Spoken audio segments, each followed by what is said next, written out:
गौतम बुद्ध का जीवन प्रेरणा का असीम स्रोत है। उनकी शिक्षाओं ने न केवल उनके समय के लोगों को बल्कि आज भी लाखों लोगों को सही मार्ग दिखाया है। उनकी शिक्षाओं में कम बोलने और सोच समझकर बोलने की विशेष महत्ता है। ये कहानी बुद्ध के जीवन से प्रेरणा लेकर इस विषय को समझाने का प्रयास है कि कैसे कम बोलना हमारे जीवन को शांत और सुखद बना सकता है। एक बार की बात है, मगध राज्य का राजा अजातशत्रु गौतम बुद्ध से मिलने गया। वह बुद्ध से ज्ञान प्राप्त करना चाहता था। राजा ने बुद्ध से पूछा, भगवान, मेरे मन को शांति क्यों नहीं मिलती?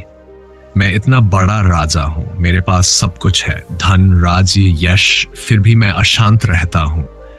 इसका कारण क्या है? बुद्ध मुस्कुराए और बोले, राजन, तुम अपने जीवन में कितना बोलते हो? राजा थोड़ा चौंक गया। मैं बहुत सारे लोगों से मिलता हूं और उन्हें निर्देश देता हूं। राज्य का कार्य है, इसलिए मुझे बोलना ही पड़ता है। बुद्ध ने समझाया, बोलना आवश्यक है, लेकिन क्या तुमने कभी सोचा है कि तुम जो बोलते हो वह कितना उपयोगी होता है?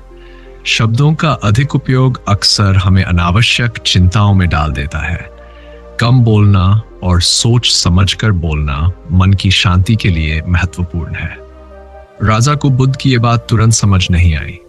तब बुद्ध ने एक कहानी सुनाई, साधु और युवती की कहानी। एक गांव में एक साधु रहता था। वह हमेशा चुपचाप रहता और केवल तभी बोलता जब आवश्यक होता। उसके गांव के लोग उसे बहुत सम्मान देते क्योंकि वह बहुत शांत और समझदार था। एक दिन गांव की एक युवती को किसी ने झूठे आरोप में बदनाम कर दिया। युवती ने गुस्से में साधु पर आरोप लगाया कि वह उसके बच्चे का पिता है। यह सुनकर गांव के लोग क्रोधित हो गए और साधु के पास गए। साधु ने न तो गुस्सा किया, न ही अपने बचाव में कुछ कहा। वह केवल इतना बोला, ठीक है। गांव वालों ने सोचा कि साधु ने स्वीकार कर लिया है और उन्होंने उसे तिरस्कार करना शुरू कर दिया। लेकिन साधु ने कभी अपनी सफाई में कुछ नहीं कहा। कुछ महीनों बाद युवती ने अपने माता पिता के दबाव में आकर सच्चाई स्वीकार की। उसने बताया कि साधु निर्दोष है। गांव के लोग शर्मिंदा हुए और साधु से माफी मांगी। साधु ने केवल मुस्कुरा दिया और कहा, सब ठीक है। गौतम बुद्ध ने राजा को समझाया, साधु ने अपनी बातों से नहीं डरा बल्कि अपने शांत स्वभाव और कम बोलने की आदत से सच को प्रकट होने दिया। जब हम कम बोलते हैं तो समय और परिस्थिति अपने आप सच्चाई उजागर कर देती है। कम बोलने के फायदे? राजा ने पूछा, भगवान, कम बोलने से क्या लाभ होता है? बुद्ध ने जवाब दिया, 1. मन की शांति। जब हम कम बोलते हैं तो हमारा मन शांत रहता है। हम अनावश्यक विवादों और चिंताओं से बच जाते हैं। विचारशीलता। कम बोलने से हमारे शब्द अधिक मूल्यवान हो जाते हैं। हम सोच समझकर बोलते हैं, जिससे हमारे शब्द दूसरों पर गहरा प्रभाव डालते हैं। ऊर्जा की बचत। अधिक बोलने से हमारी मानसिक और शारीरिक ऊर्जा व्यर्थ होती है। कम बोलने से हम अपनी ऊर्जा बचा सकते हैं और इसे सही दिशा में उपयोग कर सकते हैं। ध्यान और आत्मावलोकन। जब हम कम बोलते हैं तो हमें अपने भीतर झांकने का अवसर मिलता है। यह आत्मज्ञान और ध्यान के लिए आवश्यक है। गौतम बुद्ध और उनके शिष्य का प्रसंग। एक बार गौतम बुद्ध के शिष्य आनंद ने उनसे पूछा, भगवान, आप हमेशा सोच समझकर बोलते हैं, क्या ऐसा करना आवश्यक है? बुद्ध ने आनंद को एक जलधारा के पास ले जाकर कहा, इस पानी को देखो, यह साफ और शांत है।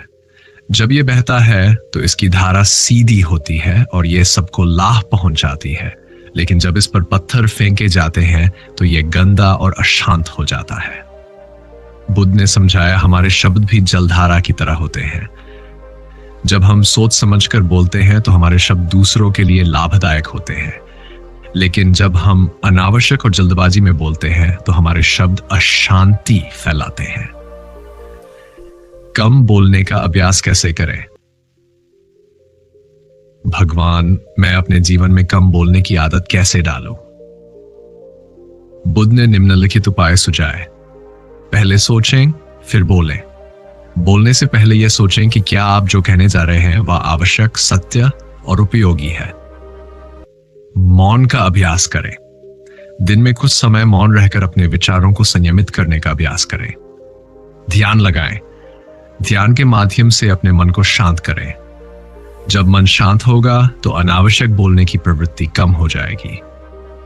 सर, अपने शब्दों की कीमत समझें। अपने शब्दों को व्यर्थ न जाने दें। सोच समझकर बोले ताकि वे दूसरों पर सकारात्मक प्रभाव डालें। बुद्ध के जीवन की प्रेरणा। गौतम बुद्ध ने अपने पूरे जीवन में कम बोलने और सोच समझकर बोलने का महत्व बताया। उनकी शिक्षाएं हमें सिखाती हैं कि शब्दों की ताकत को समझना और उनका सही उपयोग करना कितना आवश्यक है। बुद्ध ने कहा था, अगर आप सच्चे हैं तो आपको ज्यादा बोलने की जरूरत नहीं। सत्य खुद ब खुद अपनी जगह बना लेता है। किस्सा गौतमी की कहानी। एक बार की बात है, एक महिला किस्सा गौतमी बुद्ध के पास आई। उसका इकलौता बेटा मर चुका था और वह बेहद दुखी थी। उसने बुद्ध से प्रार्थना की, भगवान मेरे बेटे को फिर से जिंदा कर दीजिए। बुद्ध ने शांत स्वर में कहा, ठीक है, लेकिन पहले मुझे एक ऐसा सरसों का दाना लाकर दो जो उस घर से हो जहां कभी कोई मृत्यु न हुई हो। किस्सा गौतमी गांव गांव गई, लेकिन ऐसा घर नहीं मिला। अंत में उसने समझा कि मृत्यु हर जीवन का हिस्सा है। बुद्ध ने उसे समझाया, दुख का कारण हमारी आसक्ति और अनावश्यक इच्छाएं हैं। जब हम इन्हें त्यागते हैं तो हम सच्ची शांति पाते हैं। गौतम बुद्ध की ये प्रेरणादायक कहानी हमें सिखाती है कि कम बोलना न केवल हमारे व्यक्तित्व को बेहतर बनाता है, बल्कि हमारे जीवन को भी अधिक शांत और सुखद बनाता है। कम बोलो, लेकिन जब बोलो तो ऐसा बोलो जो दूसरों के लिए प्रेरणादायक और उपयोगी हो।